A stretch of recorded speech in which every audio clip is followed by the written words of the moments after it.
ভোলার বুরহানুদ্দিনের মধ্য হাসাননগরের নতুন বেড়িবাঁধের উপর ঝুপড়িতে হেলাল মাজির পরিবারের বসবাস।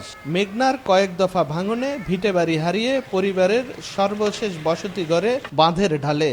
তবে গত এপ্রিলে বাঁধ সংস্কারের সময় পুনরায় নির্মাণ করে দেওয়ার আশ্বাসে বসতঘর সরিয়ে নেয়ার নির্দেশ দেয় পানি উন্নয়ন বোর্ড। সরকারি নির্দেশে বসতঘর সরিয়ে নেয় পরিবারটি। তবে ভূমিহীন হওয়ায় আবারও ফিরে আসতে হয়েছে বেড়িবাঁধে। এবার অভাব অনটনে থাকা পরিবারের গড়ে তোলা হয়নি বসতঘর। ঝড় বাদল হইলে বৃষ্টি তুফান আইয়ে বা টিন টুনুর এলে যা ঘর ভাঙ্গা চুরা লয়ে যায়।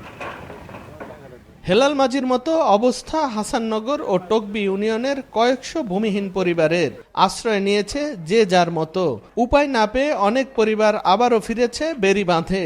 ঝুপড়ি তুলে চরম অনিশ্চয়তায় ঝুঁকি নিয়ে বসবাস। পাওয়া যায়নি সরকারি বা বেসরকারি কোনো সহায়তা। পরিবারগুলোর অভিযোগ, ঘরগুলো পুনরায় নির্মাণ করে দেওয়ার আশ্বাস রাখেনি সংশ্লিষ্ট কর্তৃপক্ষ। আমরা ঘর উড়তে গেলে আমাদের সবাই বাধা দেয়, যার জায়গায় হেও বাধা দেয়। 2-3 করে ঘর ভাঙলে মিস্ত্রি করতে দিবে, ঘর ভাঙলে ঘর একখান থেকে পরে আবার বেরিয়ে হওয়ার পর ঘর উড়তে গেছে।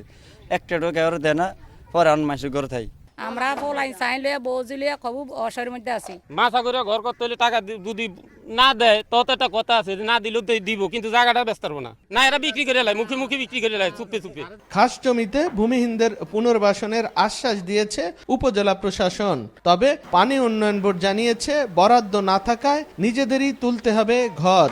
আমরা এখন পরিবারগুলো তথ্য নিচ্ছি, ওনাদের কোথাও কোনো জমি আছে কিনা, এবং তথ্যগুলো আমরা পেলেই আমরা চেষ্টা করব যে ওনাদেরকে আমরা আবাসনের ব্যবস্থা করব। যে অংশে কাজ চলমান আছে সেই অংশে পুনর্বাসনের কোনো সুযোগ নেই, এবং এটা তাদেরকে নিজস্ব অর্থায়নেই এটা করতে হবে। মানে তারা ওখানে থাকতে পারবে, কিন্তু নিজস্ব অর্থায়নে তাদের ব্যবস্থা করে নিতে হবে।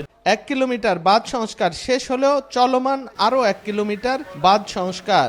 সেখানেও বসতি হারানোর সংখ্যায় শতাধিক পরিবার। নাসির উদ্দিন লিটন, সময় সংবাদ, ভোলা।